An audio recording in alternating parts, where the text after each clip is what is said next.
You are now live. Wonderful. So again, I'm only streaming it on Facebook and YouTube.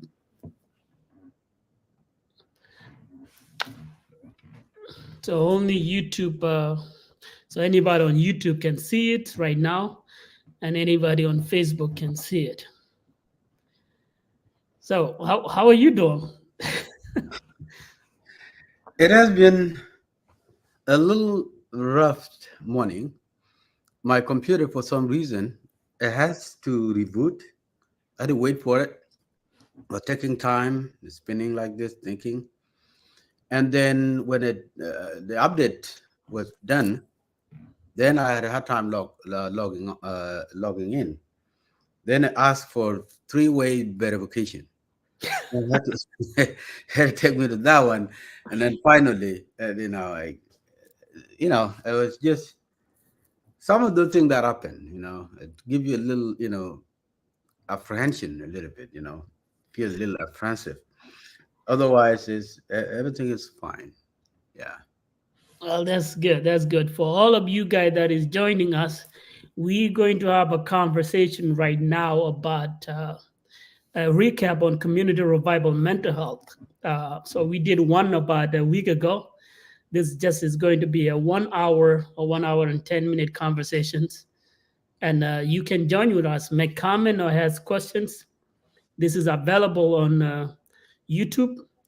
It is also available on Facebook, uh, on each of NPN social media platforms. You can also find us using our website available there.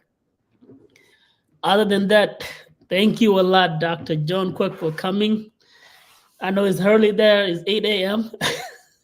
So this is the fun part. So I get to wake you up more, in the mornings, from all your family. I think you must like me a lot, huh? Yeah, when you are on duty, it's just like being in the service in the military. So, and then anytime you could be worked up. So it's the same thing when you are in the service, whatever that may be, a community services, a family. Then you expect a call, and you should be up. So that was prepared, by the way. I know that Saturdays is a day that you and I sometimes go live. Even if not you and I go live, I do have a practice to go to. I have to wake up early in the morning to make sure my network is set. As the worst thing you can run into is having a patient waiting while you are not prepared.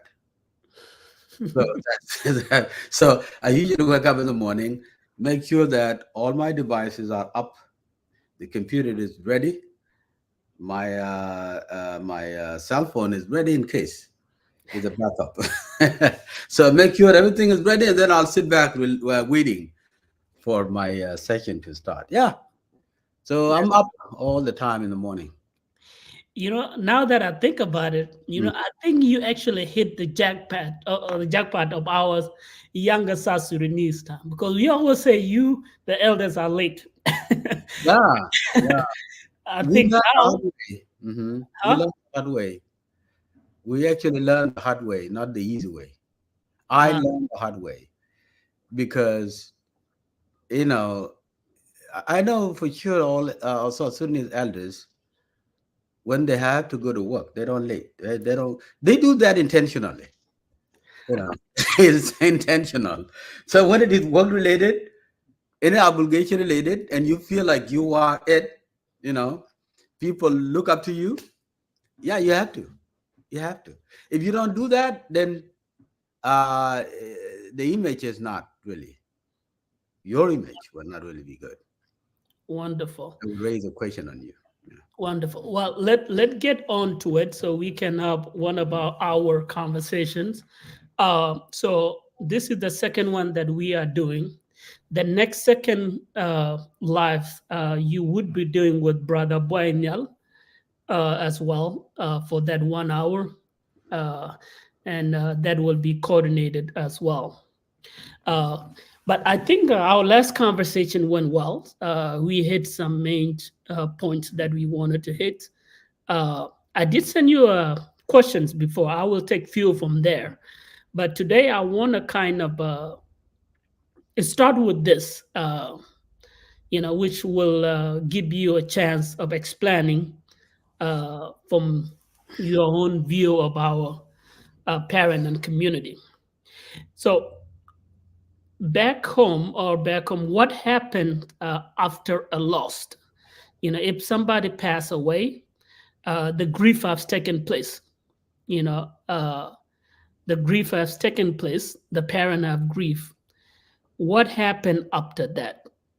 How do uh, the community, the relative, the family, is still keep supporting that family that has lost a loved one? I think I would like to start from there and give it from the back home and then also here as well. Okay. First and foremost, I'd like to say thank you, uh, Yang Sejin, for giving me another opportunity to be live again with you, uh, and, uh, and doing the recap of our community workshops.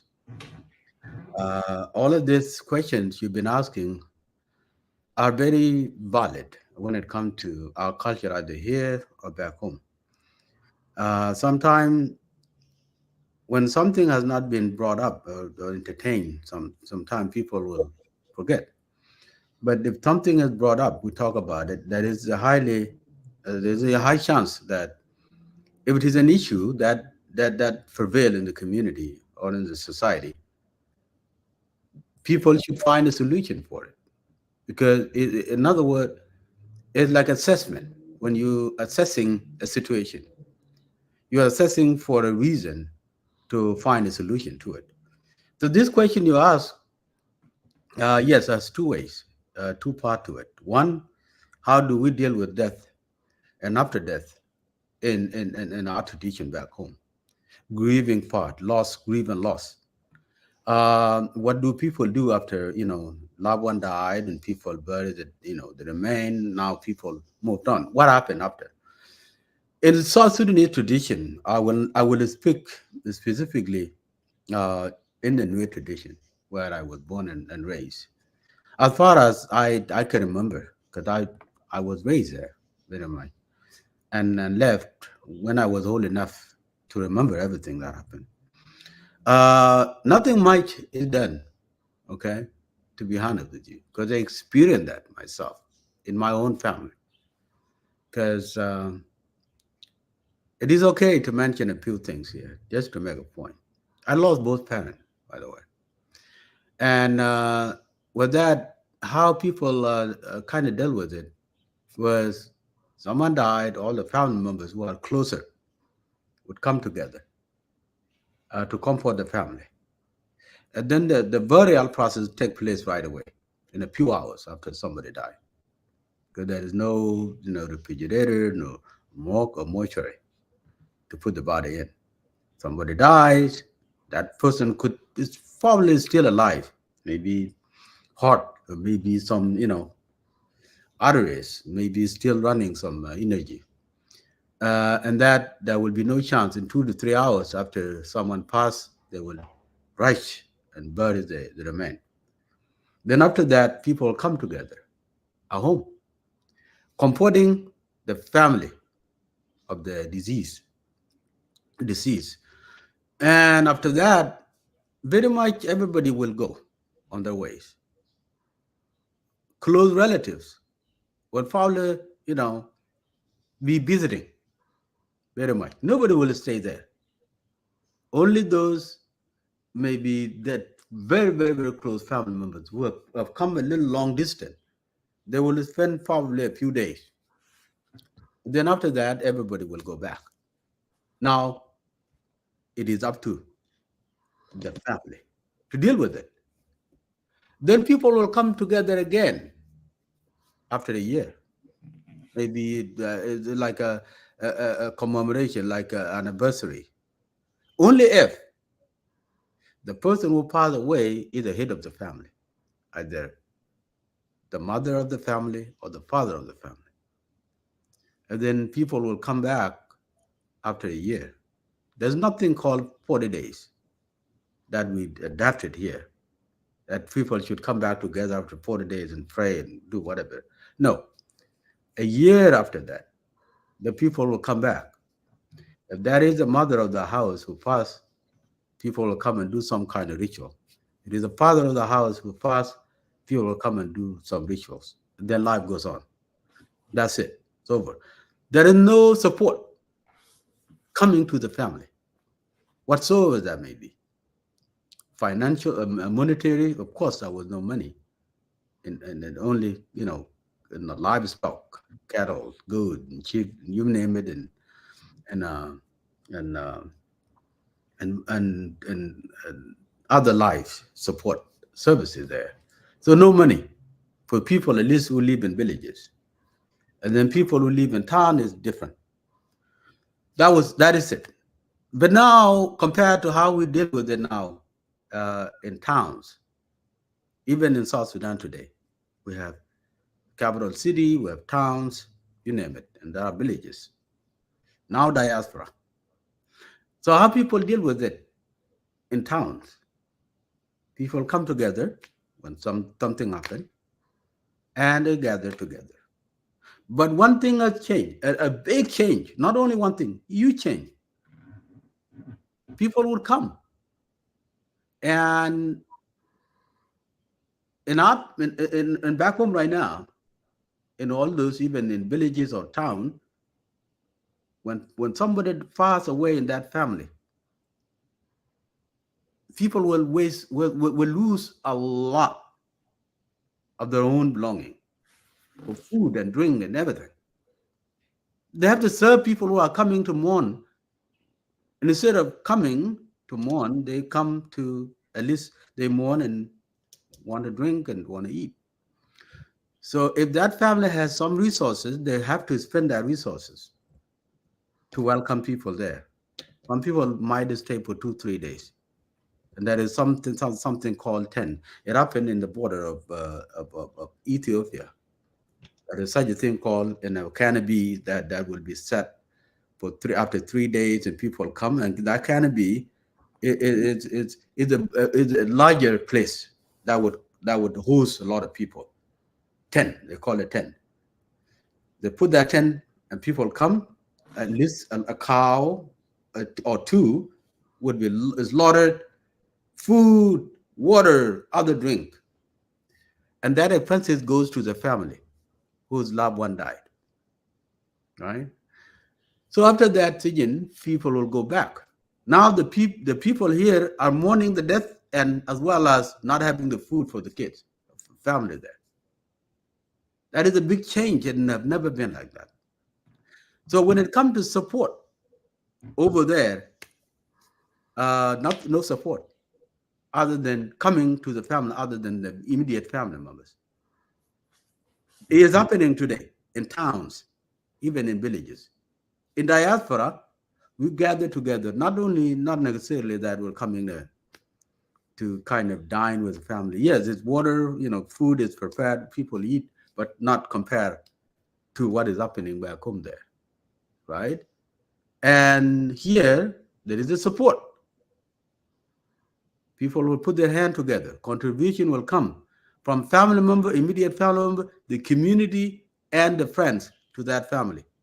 Financial support, because people have no, what do we call live, live insurance or term insurance or burial insurance for people who may not really know what term insurance is an insurance that deal with the remain when somebody died, and then that insurance will, the purpose of that insurance is to take care of the remain when somebody died. It's called term insurance, life insurance.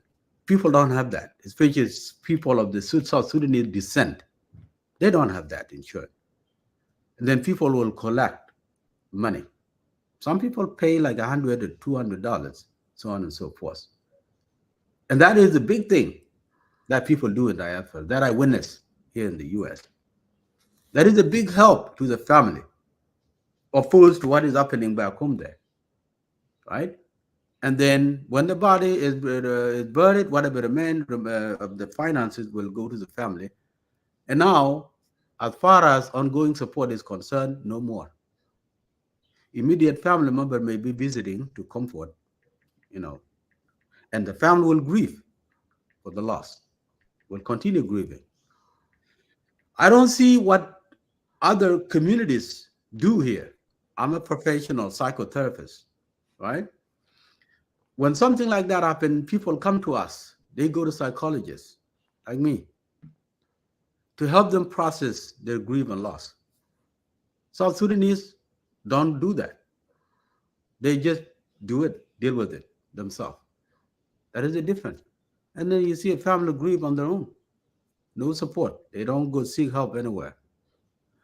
That is what I have seen. And then looking into maybe other preventative measures.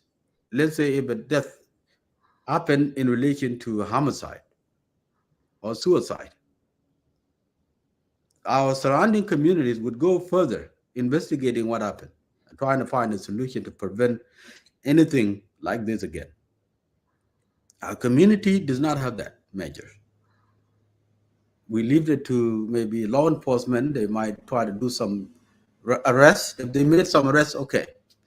If no some arrest made, there is no activist in the community that would go and work with police, work with law enforcement, and so on and so forth to make sure that such a thing does not happen. Those are not there. Only the local law enforcement that happen to know some what happened will be able to do their own investigation. The family and the community will just sit back. Okay. In some cases, nothing happened. Let's say homicide happened in relation to someone coming outside of the community.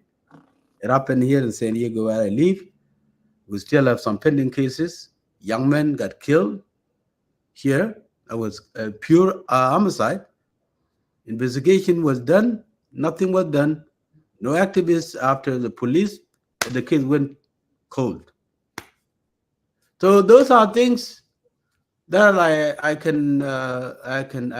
can put forward in answering your question.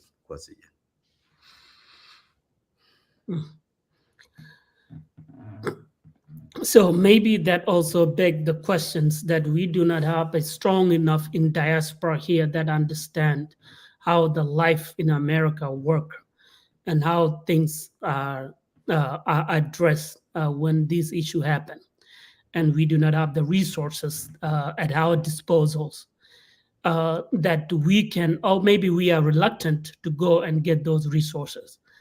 Uh, for instance, in the Midwest here, there is a lot of South Sudanese community, newer people in particular as well here. Uh, so if the family they do not know where to go to get the resources when something like that happen, or who to reach out to, they will just bury their loved one, go through the stages of grief, and then get a little support from the community and move on. Uh, that is maybe the saddest part of that. But it also make us think, you are there, uh, Dr. John Cook, as a mental health practitioner, a counselor, and a professional, and an elder in our community. There are many people too, as well, even in the Midwest, that are a mental health practitioner in our community that are working and making a job doing that kind of work, uh, where they can counsel others, they can provide support to others. Uh, and those clients they provide support to may not be from their own community as well. They would be from a different community. Do you think it is unwillingness to go and seek that help from your own people who understand that professionals, or it is the professional who are reluctant, and even the people as well, reluctant to reach out to the people that they do not see that me as a professional, they don't see me this way. They see me differently. And you did mention something a while back about privacy, and I get that, but I want you to kind of address that. Is it a reluctant on both side, from the community, unwilling to go and seek that help from that professional or from that person who might guide them, or they don't know where that person is at or how that person can be contacted, or they just want to keep the loss in their family and they do not want to go out and talk to somebody or ask somebody for something to come and help them support. Why don't you speak on that most specifically to us, and then kind of speak more to as well in the US here? Because I know when something happened, the community come together, they put their hand together, they raise a bunch of money together, and usually that money go to the foods and drinks and things like that that the family can use, and some go to the burial as well. So also touch on that kind of support. Is that kind of support effective in helping the family heal, and is it effective in helping the community heal? And why is that different from the support that you, Dr. John Cook, and many of your colleagues that are in the mental health practitioner career can provide? Yeah, answering the first one, the first question, why not the aggrieved family members don't seek help from South Sudanese uh, practitioners, South Sudanese, those that are from South Sudanese descent, and they happen to be professional in their career. That can help. Well, that question, I will answer it in many different ways. First one, culture. Anything we do in the US, I often hear from people, why don't we have businesses, right? Our fellow East African have businesses like the Somali, like the Ethiopian, the Eritrean, the Kenyan, you name it, in the Horn of Africa. They came the same way with us, and they already have businesses, restaurants, grocery store, you name it. Why not South Sudanese don't have that? The answer would always goes to the culture. What your great grandparent do is what your father do, is what your parent do, and what your parent do is what you do. So many of these South Sudanese came from rural areas, to be honest with you. If there are people who came from towns and cities, there are few, but even though they came from town and cities, their parent never had any business like as such. They might live in town, but they have cows at home. They have hut and there are cows there, and those huts, they have goat, they have farm. That's what we know. If we came to the US and there is an opportunity where people can herd cattle, they can keep cattle and goats, South Sudanese would be rich, more richer than the rest of the East African fellows, because that's what they know, right? So that answers that question, why we don't have businesses when people ask in that way. When it comes to mental health, it is also tied to the culture. Back home, there is not such a thing called psychologist or psychiatrist. All we know is a doctor. John Kuek is a doctor. Nobody knows what kind of doctor John Kuek is. They think is a medical doctor. It happened to me and my friend, Dr. Galoa Tetaj, when he and I went to Africa. We happened to go all the way to Pagak, and we were host somewhere there in a military headquarters. So people who came to us were that, oh, there are two doctors who came. Oh, we have two doctors who came. Cannot believe it. When people in uniform came to us and civilian up in the leave in the headquarters came to us looking for medication, they're telling us they complain. I have it is that I have headache and then diarrhea. What do we tell them? If we say we don't have those medication, we're doctors, right? And if we have to tell them we're not medical doctors, then who are you? If you say you are a doctor, huh? What kind of doctor are you if you can't prescribe medication? It's a challenge. Tegan. So what Dr. Galwag and I did, we brought some medication of our own. We tell them, look, I'm not a medical doctor. I'm a different kind of a doctor. Okay. I would say I'm a psychologist and dealing with, can't even go further because they will not understand. And as well, how could you be a strategic, a doctor, someone teaching people how to do businesses, how to live their life fully in finance? They don't get it, right? So we don't want to go there.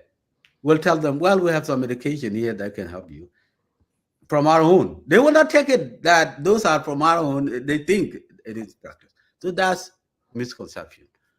And it goes to that culture. There's no such a thing, psychotherapy or psychologists in our culture. They don't believe in it. They don't think it works. It's one factor why people don't even think. It is not even a number 5 items on their list when somebody died. When it comes to resources, what do I do? It is not on the list. Okay. That is a problem. Second, for people who came to realize that there is such a thing called psychologists, psychotherapy that can help. Now here come what we call taboo and stigma. Those are another thing. Taboo mean puj katong nuara. Puj. Taboo puj. Puj na. Awode na awo ka Dr. John Kuek ka office de ngaje je a doctor of psychology dealing with mind and mental illnesses. Being seen going to John Kuek itself is a taboo. Okay, it's a bar. Young. The word young is something nobody wants to associate with. And then if you go to a psychologist, you must be young. And if you are young, then who's going to believe you? That's where taboo comes from. And then having the label, which is stigma. Oh, that guy or that lady goes to a psychologist. Oh, he has severe mental illness. Oh, he has a problem, right? That's the stigma. Point to be seen, war, or to be told, stigma and taboo. Those ganganakan, they look psychotherapists. It is not a problem of the practitioners themselves not having the desire to go to the community and try to help. No. It is not that people of the community don't see them as professionals who can help them. If they help other people, why not them, right? Not more about that. There could be something. In the newer tradition, they think everybody is equal. I experienced that myself. People think John Kuek is not a doctor. He bought it. He bought that degree.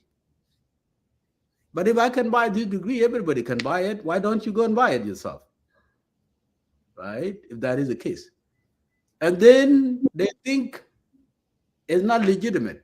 Someone who's of another culture would be more professional than me, and we have the same degree and we practice in the same office. It's the one thing. It play a role too.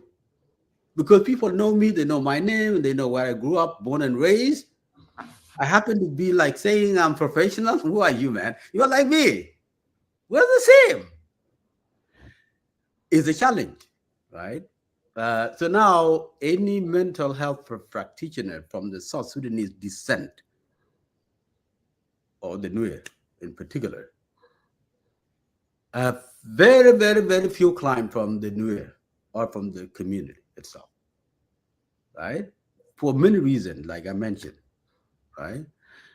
I, in my own private practice here, just leave alone my work that I've been doing for the last 15, 16 years as a clinician. My workload is full on a daily basis. None of those people is from any African descent. Very few. I have others. You name them anywhere, all walk of life. They come to me. Why? I have maintained some of them for 2 years. They keep coming. They don't want to go anywhere. It is because they're learning something. In my own private practice that I just started, that I do over the weekend, Saturday, very much. Uh, Most of my clients, you cannot believe it. They're scientists, they're doctors, they're financiers. Many people work for, engineers, Tesla engineers in the Bay, commercial pilots to take aircraft overseas. So if people like that come to John Quick, then who are you to say John Quick is not that professional, right? It's a question that I can't even argue with people because they don't know what they're talking about. Again, it's all of the above. It is not a problem from the South Sudanese practitioner, South Sudanese coming from South Sudanese descent, and they happen to be practitioners in this country. What I face, my colleagues are facing it, no matter where they may be, around the world today. The Midwest, the Mid South, the West, Europe, Asia, everywhere, anywhere, where they're not, our people are not getting it. That's why we realize now that if we have to do some kind of investment in teaching, it would be more relevant to kind of tweak that toward youth. That's why I took it upon myself to be awake. If you wake me up at night, Sijin, I will be there. Because I know you're going to learn something. And that is what it is. So let me stop here. Yeah, there is taboo and stigma in our community and many other community as well. Uh, I think it also come to the to education, not being educated enough, Mhm. uh, not being aware enough in our community. Um, I think it was you who once shared that there are wise elders in our community that have dealt. This is what life experience come into. Wise elders in our community that sometimes they become the support for a family, based on what the wisdom they can say to them, or coming together praying with the family, offering a support with their hands as well, and that became uh, a way of helping that family heal.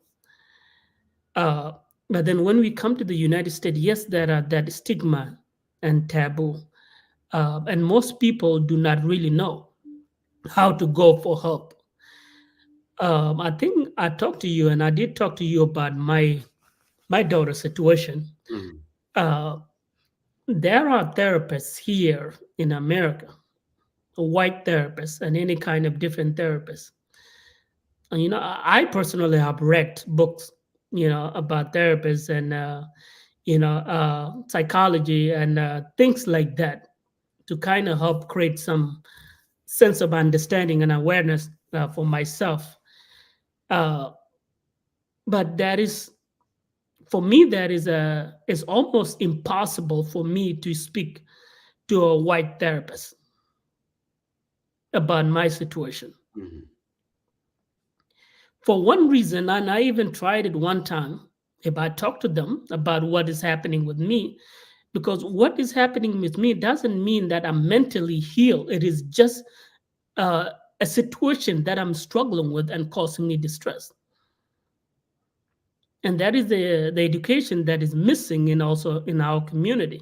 So oftentimes, I'll give you this example. I haven't seen doctor for a long time, but Mm, I went to a doctor, I think 3 years back, mm, right? I went to a doctor 3 years back, and the doctor just for a checkup, and I'm going to be going to Africa, and then trying to get one or two shot. When I went to the doctor, was they give me some survey question to answer. I answer all of that, mm, uh, and then there was one of the questions that say, if you are distressed, check this. Yeah, and there was like a range, for 1 to 2, of 1 to 5. Then I checked 3, and then when I came in, then the doctor started talking to me about that. Yeah, yeah, uh, yeah, and the doctor to start talking to me about that, and then somehow, I open up a little bit. I open up to the doctor a little bit, uh, and then the doctor try to prescribe to me a distress mental health uh, disorder medicine to take. And this is a physician doctor, uh, right? And yeah. and he's like, this will calm your nerve, will calm you down, will lessen your stress and the thing that you are going to before you go back to Africa, and thing like that. I told him, no, I don't need that, and I don't want it right now. Mhm, And the situation that I'm in right now, I'm not at the state of trying to take medicine for that. mhm, Uh, but that for me is somebody who's maybe is aware, you know, and that's a medical issue as well here with other people. But when I came and talked to you, Dr. John Cook, and I share what is happening to me, I felt comfortable because you understand what I meant as a black father in America, and also as a father, a man who could be my father, a man who also live in the United States and understand the education mhm, here of how this thing affect us, and also understand the racism and the prejudice and bias that is also taking place upon that. You understand my situation. mhm. And now if you understand my situation, you're able to actually offer me an approach to the situation. And if I'm not able to go and reach out to you, I didn't know you until maybe 2, 3 years back. And when I met you, I start talking to you, and things like that. This is what is happening here with many young men and women, including those of your children. The lack of education, and our community here, they do want to get help. I don't know if they know or they have the resources at their disposal. you know and the privacy thing that you said before, the confidentiality that you said before. I'm mentioning this here that I spoke to you just to make a point. And I know you never mentioned it to nobody, uh, but and I know that because I know you take your job seriously. You have a duty and a responsibility, to your client and to your company that you work for. Now you take your own personal experience and add it to your professionals as an elder Nuer in our community would give you an edge Mhm. of helping people better. Absolutely. In addition to what you have learned here, where you can kind of address this issue to help people heal. I think this is the miseducation. And I pray someday, men like you and yourself and myself and other in our community who see the mental well-being as an educational tools that they can address this thing, because the stigma is that I don't want to be noticed as a sick person. I don't want to be said something wrong with me, like you saying before. Yeah, that's the stigma. And then the second thing you say, boir, before, which is the shame of it, uh, and humiliations, mortify even. So I think those are the concern that we all have regarding that. But you guys are there, and if we can find a way to address this thing in this kind of setting, and then there is a chance that now I can pick up a phone, I can email you, my family can, other family can do that, and they will know your professional practice is different from what is going on from your own family. Your own family and your professional practice and your experience that come with you is different. So that is something I just want to kind of remark on that, and I think you did explain pretty well. Because there are people in our community that are doing this. So that's one thing I just kind of want to explain to you, uh, not make a comment on. Mm. The the second one that I actually like to talk about, unless you have something in you would like to add and comment on after what I said.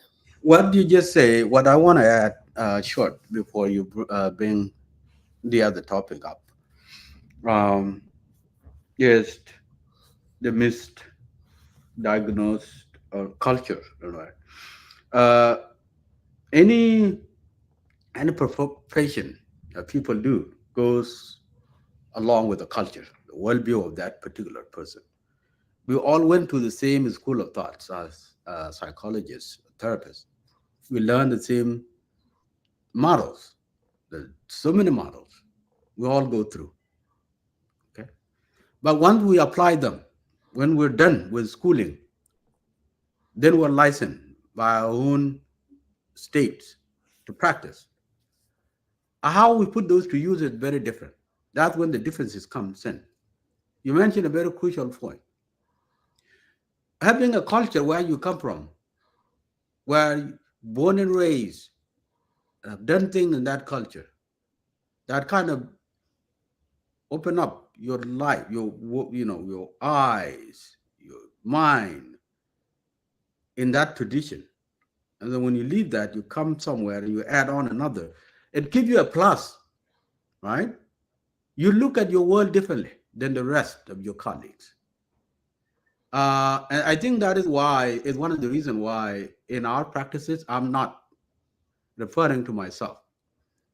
And it's all Sudanese who practice in the diaspora communities today are the medical doctors who prescribe medication, psychologists, or psychotherapists who help people, like a life coach, or people of any profession who happen to practice in their own profession. They do way better than the people born and raised in that country they're in. Why? It's because of their own background, where they came from, where they have seen everything. And wisdom, knowledge, or experience come from all both good and bad experiences that you have seen and endured all along. It kind of gives you a holistic worldview, I call it, right? So that's why we're very unique. I can tell you that. You go to our caseload where we work. There is a wait list that goes back to 2, 3 weeks, or a month, 30 days for people to see us. The list is so long because there are descriptions in there of a particular person, right? We're not only psychotherapists, we're life coaches. That's why I am. And we have helped people of this, skin complexion coming from this country. I have cases when an African American person look for a therapist, they don't go to a white person. They look for an African American or black in that institution. If there is one, it does, and no matter how long it takes for them to see that person. That's why my list in particular is very long, because African American or a black particularly request an African American or black if they know there's someone in that institution. So they come to us for a reason because we understand them. You cannot believe it. Those of us who are in this practice have run into diagnosis, misdiagnosed individual with bipolar, with schizophrenia. Those are the heaviest diagnoses you can think of when it comes to mental health, okay, or mental illnesses. If you are labeled as schizophrenic, aji young and true young kokon. Ko young kon mela bin ga put be jal bang. Ka be jal mut banaro ya dai ya dai na. Jela naro barga je kala yan ne jiziru no kon. Kay young. An equivalent killing lit a schizophrenic individual. Can an no kon tan severe bipolar that are manic up and depressed mood down, fluctuate on daily basis. Those are less severe than schizophrenia. Guess what? If you are African American or black and you go to a mental health institution under crisis, you will walk away with that diagnosis, either or. So when they come to us, when I see a history of that person with diagnosis of schizophrenia, I take it very seriously to reassess the person. I'll tell the person, look, you came along with this thing, okay? But I'm going to do my own assessment. I'm not going to buy that. But if you meet all the criteria, I will uphold the thing. That will be your diagnosis. In immediately, I will connect you with a psychiatrist who will give you some medication because you must be on medication. But first, let me assess. Then I will go through assessment. When was the diagnosis assigned and what happened after that? How long this person been on medication and how long this person was off medication? What are the current symptoms right now, including sleep, appetite, you name it, right? Daily interaction. Then I will see clearly. So when I see there's no symptom, enough symptom, I'll tell the person, you know what, I'm going to delete this diagnosis because I have that ability to do it here in my practice. It's not going to show. I don't want that on your file. You don't have, I don't think you do have that. But I will monitor you. Okay? I will monitor you. You stay with me, I will be able to tell you whether you have it or not. Because there's no way, if you have one of these things, you could go along a month or 2 months without crisis. No way. No way. That's what we do, Sijin. We delete. I will remove those diagnoses and put a diagnosis that I think kind of fit well with this person. That is the thing that African American individuals are dealing with in this country. You are no different with them. You are just you are just one of those people. When it comes to that, it goes along with our own, biases that sometimes we don't really control, even practitioners themselves. They look at your name, they already form an opinion before they see you. After they see your name on the roster. Quick. That person must come from Asia or elsewhere. Now they form an opinion about me before. They associate something very negative with that name already. If that practitioner happened to be from the mainstream, right? And once I come in, I look different. I even have traditional mark on my forehead or whatever that is, just to make a point. How they're going to deal with me will not be the same someone who has the same cultural background as them. Okay? They will try their best because they're practitioners, but they're not going to give me all the information that I needed. Right? So that is the thing. So anyway, I fully understand you. You're not the only one. That the reality of life we're living in this country. And thank you for bringing that up, by the way. That's why I wanted to add this, because not only you, a lot of people are going through this. But now in the position of services we're in, our people don't know. We are the best to serve them. Okay. They may see me as John Quirk from the community, but the next door practitioner they go to that look different than me, that come from the mainstream, they might think that person really is way better in terms of what they do than me, because they come from here and the practice come from here. They're making a huge mistake. Okay. Because they're not going to pay attention to what is happening to them. I will pay attention, and I will do the best to help you than they are. People don't know. So anyway, continue. And that's true. That's true. That is a Uh, misinformation too in between that. Saying that, well, the education come here, and this person is from here, mm, they must know the best way to help me, while also you're not also looking at yourself.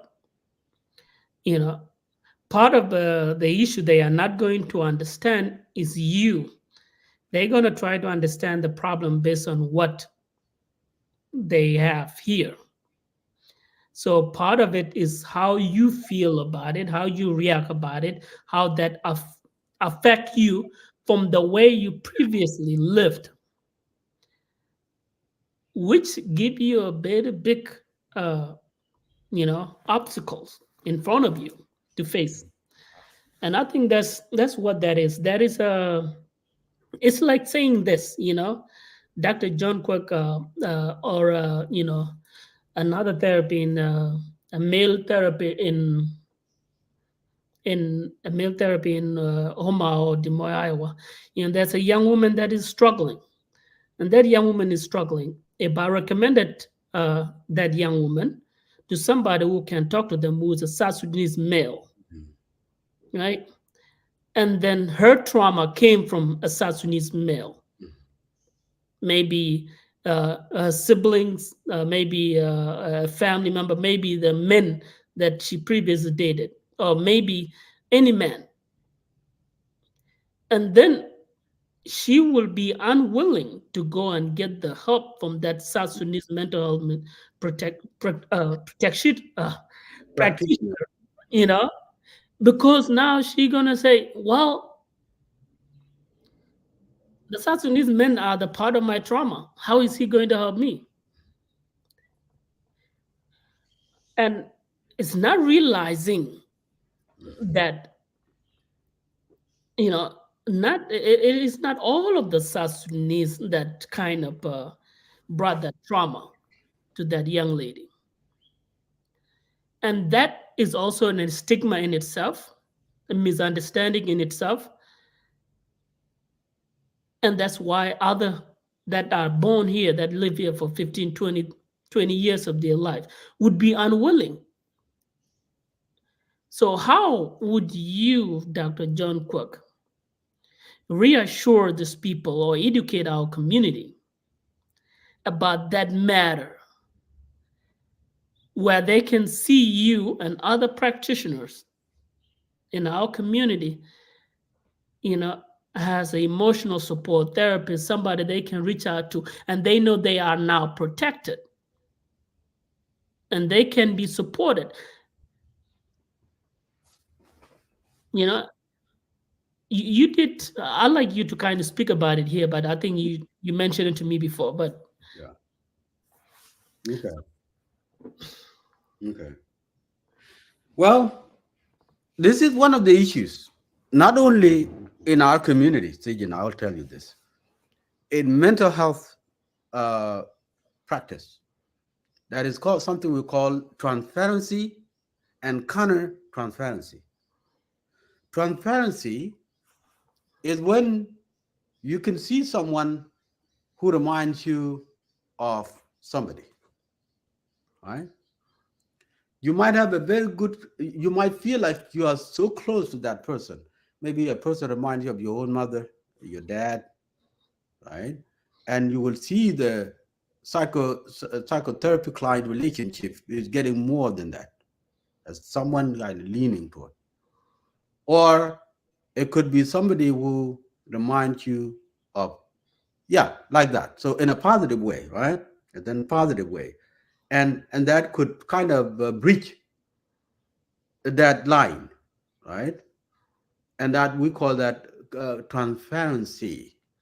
Transparency, somebody see like a loved one or somebody, maybe this person used to be in love with someone, now you're a male that resemble the picture of that person, and that person will try to cross that, that is, we call that, we identified. When we identify, we put like a policy in place, to make sure that we don't really breach that trust.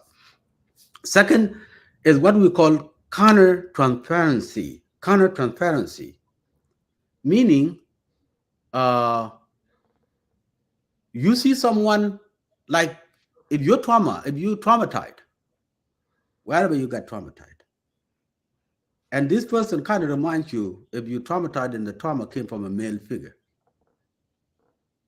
and you see this person like that male figure, or this person who happened to be, because kind of transparency really come from a response from a therapist to a client. Transparency come from a client to a therapist, whereby if a client see a therapist, like where the trauma come from, a male that gave to her trauma, and then there would be some issues here. It could it could be it could be seeing a therapist like someone who remind in a good way or in a bad way, right? And then the counter transparency would be the client, the therapist himself. But if the therapist kind of sees someone who remind them of somebody whom they ever had something with before, or intimacy, or maybe the bad blood, or whatever that may be, that therapy may not go forward. We recognize that. If that is the case, we process and we may refer somebody to that person to somebody else. It is there. Then when you try to generalize, uh, any male, and then hopefully that might be females, because if you are a female with trauma, traumatic experiences inflicted by a male, and now the last thing you would want to see is go to therapy with a male, then your hope is to go look for a female therapist. It happened here in the community, in the mainstream community. Okay, it is normal. It is not only particularly in the South Sudanese tradition. No, everywhere you look for a female therapist, then there you can do your thing, right? Or it could be just male female thing. Whether you might come from different background. You're not of Sudanese, or South Sudanese, of Nuer, and then you come to John Quirk and you happen to be a female, and you come to John Quirk, he's a male, and then your trauma has to do something with the male. I'm male. It doesn't matter how do I look. I'm a male. You would have a problem. You would have a hard time explaining that to me. That is how we deal with it. It should not be a problem in our community. The only problem is we do not have enough practitioners there. We have male as well. It goes both ways. We have male who have trauma, who have anxiety, who have depression, you name it, inflicted by a female, maybe a female lover, right? They're traumatized. Now they are in alcohol, doing alcohol or drug because of a female, former female lover.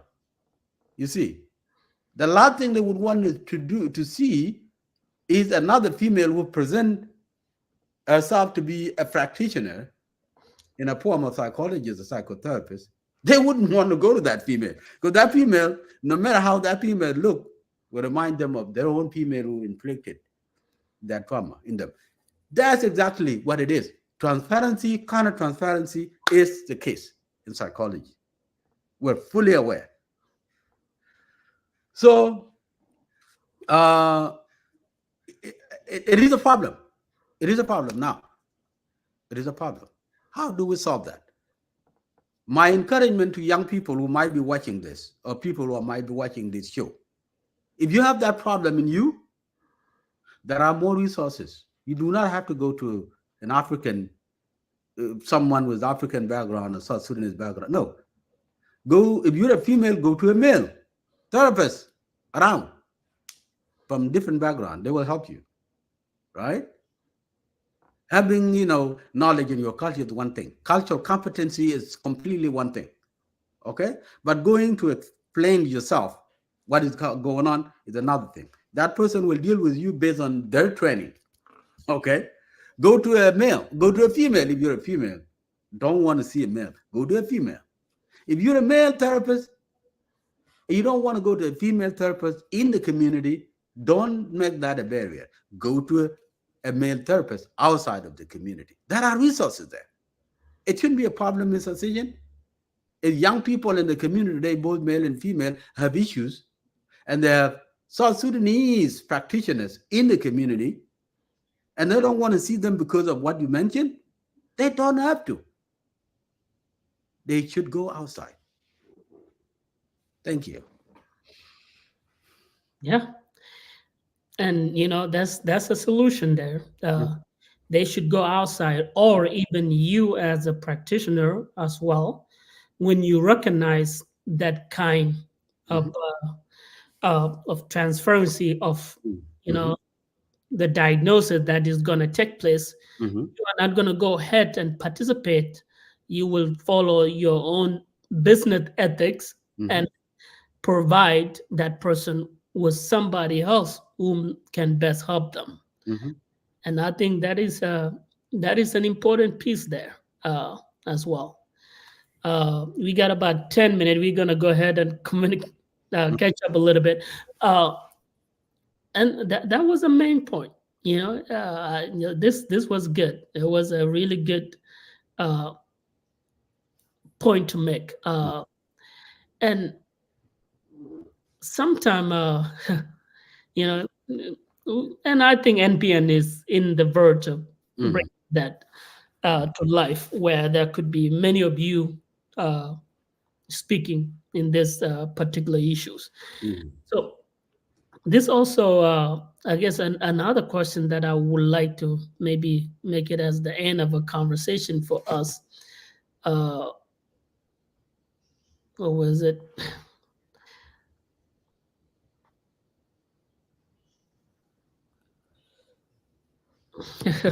I lost my thought right now. Mhm. But uh, no, but I think those are the pretty crucial main points you have made.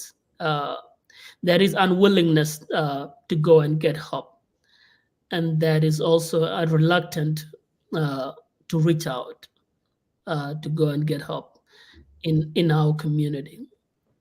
It is sad to say that, but it is the fact that even you and I speaking right now, you know, a lot of people can benefit from it. But there is an unwillingness to try to go and listen and hear, not knowing that the first step is for you to go and ask for help. It is biblical, you Mhm. know. You ask for help so you can receive it, and what you do with it, it is entirely up to you to help yourself. Mhm. Uh, so I think that is an important piece in our community. Here is one the thing I like to mention about, or actually just ask you: do you think that is uh, a stigma or a trauma within the marriage in our community? Couple marriage, that is a misunderstanding of young men, that now they are unwilling to say that I want to get married, I want to settle uh, in America, because I'm seeing this in my family or in my community is not going well. The marriage is not going really well. Maybe if I want to get married, I'll go somewhere else and get married.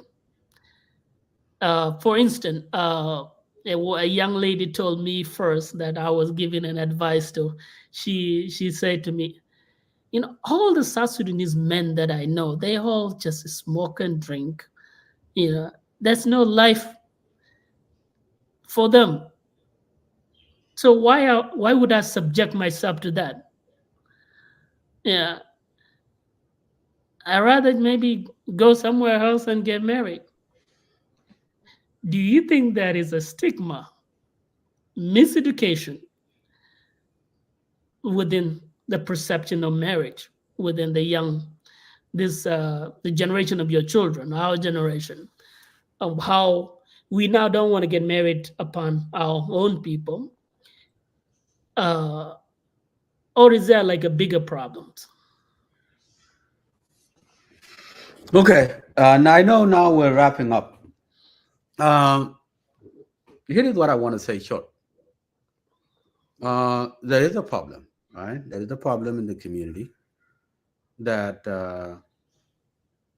kind of people scapegoat this to that. When it comes to alcohol, drugs, lack of seriousness in life, not being dependable enough, this young male and young female kind of trade blames.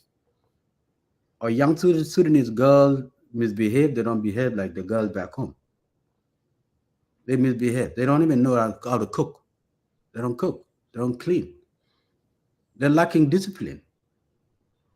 They don't even listen to their own parent as well, because the bigger community kind of taught them. The society here kind of taught them. And then you see the young South Sudanese girls saying, "Oh, the young men are no good. They're jobless. They drink. They do drugs. They don't listen. They're not trained well." Okay, so now they're not husband material, and the boy is saying these girls are not wife material. Okay, where are you going to find husband or wife material? You go to the larger community, you'll find the same thing. They're young people. In any given community, there are bad apples and good apples. Anywhere, because the culture is the same.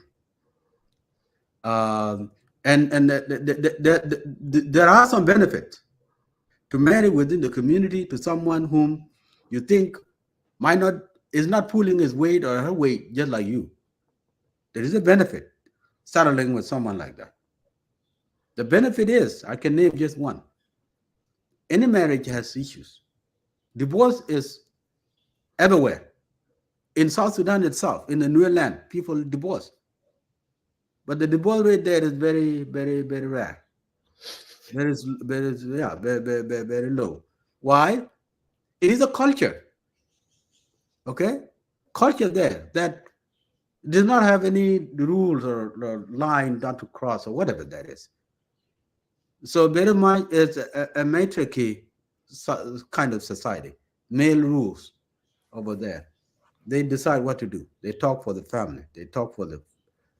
When it comes to nurturing, when it comes to coaching, nobody's doing that. Only the society does.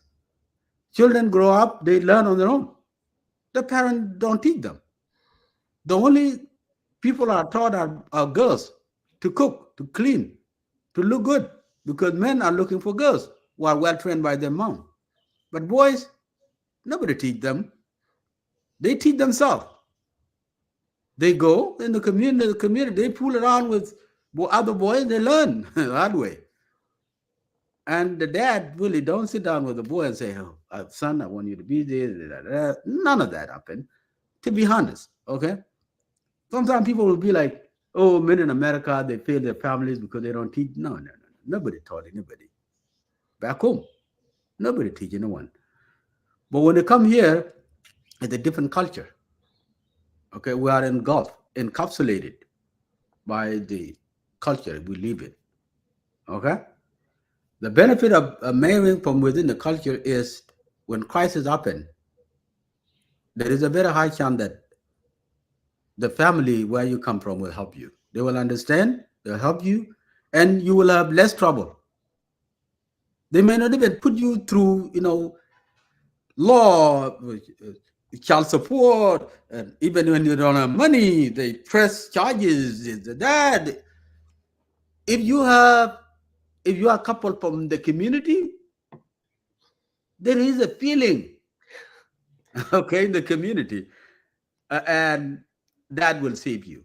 And the children will remain in that community. If you happen to have children in that relationship, will remain in that community, and parent will involve, community will involve, you guys will have less trouble. Versus when you have the kids outside, you married from outside. Something happened one time is over. You turn your back from one another. You come back to your community, they go back to their community. Okay? Then what happened? Whoever takes the kids that belong to that community. You all will not be left alone. Something will follow you. You'll deal with it. They will do anything they can to mess you up. They don't care. There are people like that in our community today, both male and female, who are going through immense issues because they happen to have children with people outside from outside of their community. Both male and female, they have issues. If they happen to be male, their children are taken by those female. Forget it. They're charged with all kind of charges. They're dealing with it. And that causes mental illness to them. If they're female, now they take their kids. The male happen from the to be from another community. They want to take the kid. They're threatening them to take the kid away from them, giving them all kind of allegation. That put this female into severe mental illness. I know that very well, right? This is what happened. If your brothers and sisters are bad, it is better. The devil you know is way better than the one you don't know. Because this devil you know how to deal with it. You know how to deal with this devil. Devil you don't know, you don't. You don't know. So if you put yourself there, you'll be surprised, how much issues you will be going through. I'm not saying the community is not having issues. There are issues, believe me. If you are waiting for a utopia, you can find it. You go to Asian community, find the same thing. The Latino community, find the same thing. The European, you find it. Everywhere you find the same thing. Okay? So let's come to the mid ground here. If you choose, if want to settle, that female you think has not been trained well. When you settle with that female, you would be surprised how a wonderful woman she is, because she comes from a family. There is some kind of a culture, even if you think that family failed because the husband and the wife are not together and the kid happen to be with someone, and you think because they're not together and these people may not be good, you're making a huge mistake. There's so much values in that female. Same thing. If you see that that male is raised by the mom, for most cases, male, kids are raised by mom. Maybe the dad took off and dad is in Africa. Okay. You think that man will not handle himself enough because there's no male figure. You're making a mistake if you're a female. But that man just need a female to settle, to reconcile with and settle. You will be surprised if you settle with that man, you get the best man ever, the best husband. Because whatever went on in that man educated that man so well to have learned the hard way. And they're looking to settle, someone to settle with. Believe me, this is the work I do. I do premarital counseling with people. I keep telling them, you have one quality you need. If you're a male, raise your self-esteem, man. Have self-confidence in yourself. You may not have enough money. It doesn't matter. Money comes. Money is a byproduct. The number one thing is raise yourself. Raise up yourself. Look good. Stop fooling around. Especially if you do alcohol, stop that, because it's an advice. If you're too much drinking alcohol, a girl would have a reason not to go down with you, because alcohol is a bad disease. Okay, If you do drug, stop. If you don't have money, don't worry, because you will make money. Raise yourself. If you're a female, at least what you need to do is know yourself, right? Same thing. Raise your self-esteem. After all, you may not have anything. Marry. Everything will come after that. The community will help you. Okay? So that's the thing. So if you are eyeing on, oh, men are no good, girls are no good, young girls, the young women are no good because the family, there's the marriage. Come on. Divorce is everywhere, right? And it is much more common in the first generation who came from, especially collective tradition, who came to individualistic tradition. Everybody become autonomous. Okay? A woman will say it, F the man, and the man will say whatever word that is, which have never happened in back home. Over here, people are equal. You will see them like this. And you will see female having the mighty power here, and they can kick the man out in no time, right?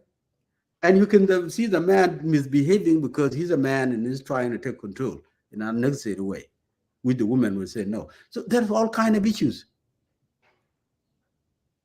that are happening. That's why you see a lot of separation, a lot of divorce happening now. It is because something new happened. It's a cultural shock. Okay? So what do? People like us, John Quek, we're not going to be around for a long time because generation comes and the next generation continues. We're not well in our 50s now. How much more time to live? Human life have four quarters. Telling you, you have 4 quarters to live. Only 1% of our society, 1% of human reach the fourth quarter. The majority of us disappear in the third quarter. And the third quarter being 60 years to 90. That's the third quarter. First quarter is from birth to 30 years of age. Second quarter is from 30 to 60. So many of us, we are in the second quarter. Okay. We are in our second quarter now. With some of us trying to pass the second quarter, going to the third quarter, where they will disappear there. Okay. I think most of you guys, the young people, are in the first quarter. Guess what? In a decade now, some of us will be in the third quarter and will disappear. Who is going to take on the community? If you don't marry your community members, who's going to be you tomorrow? You're trying to go outside, you think the outside is better? This community is going to disappear. Because your offspring are the one that will take over later on. But if they come from father, white father, Latino father, African American father, forget it. They will behave just like them. And as well, if they come from the mothers from outside, Latino, white mother, black, the mother will take them as well. They will no longer be the South Sudanese. You get it? You are destroying the community. It's better to settle with someone you know than someone you don't know. So thank you. Well said. Well said. Yeah. I can speak and speculate and say more, and I got more thoughts, but I think that we're gonna stop here. Yeah. This was good. It was well said. It is articulated toward the reason I was asking you. Even the fact that when this issue happen, they bring a lot of mental health issue to the family and to the partners, and then now they got to deal with that. So it is the main point of us coming live for recap on the community revival mental. I wish tomorrow you and I, Dr. John Quirk, and many other people will sit like what we did at San Diego Mm, in a table topics yeah. where we will confront this kind of a conversations like this. Mhm. Because only then, when we do this, can we actually find a solution for ourselves. But other than that, thank you. Well said. I think this is where we can end it.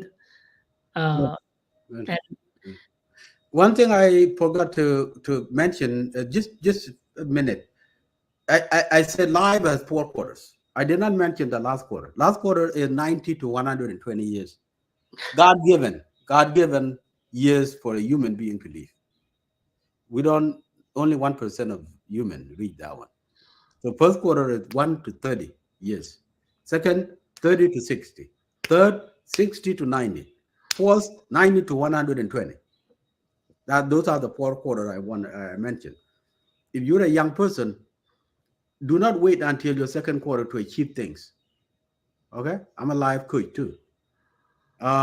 Make sure you try your best, educate yourself from the first quarter. When you reach the third quarter, you settle with a profession. Okay, and then that is very good. This is where you can function and serve the community, marry and everything. If you did not really settle from the first quarter, third quarter is always late. That is where most people disappear. Fourth quarter, only few lucky, only lucky few that reach 120 or 100 or 190 years, not knowing they reach that sometime. They might be alive, but vegetation, so to speak. So those are the four quarters of life. Thank you. well, thank you so much, Dr. Quick. The next conversation would be between you and Brother Boynell. Mhm. There's only two of this that will be done, and this will wrap up everything. Mhm. So, other than that, thank you so much. You stay healthy and don't go too gray fast. Yeah, yeah, I'll try my best. I work out. I try my best to eat well. I try my best to be happy. Try my best to address anxiety, depression, and stress. Hmm. Believe me, I have those like anybody else, but I manage. I figure out a way to manage it. I don't stress out myself. If I don't have food, I know I will eat eventually. If uh if I don't have anything, I know as far as I live, as long as I live, I will eventually get something because life does not change. It is us, human beings, to tweak ourselves to live life. Life is an independent entity. It never changes. It does not change to fit us in. We have to change to fit in. If you have too much anxiety, too much depression, too much um, stress, it's a mistake, man. Why you do that, right? Take it easy. Take it easy. Because the more you pay attention to what is going on, the I would say the sooner you will leave the game. You will not be in the game anymore. The sooner you will exit the game. Okay? Forget about the third quarter. You may not even reach it.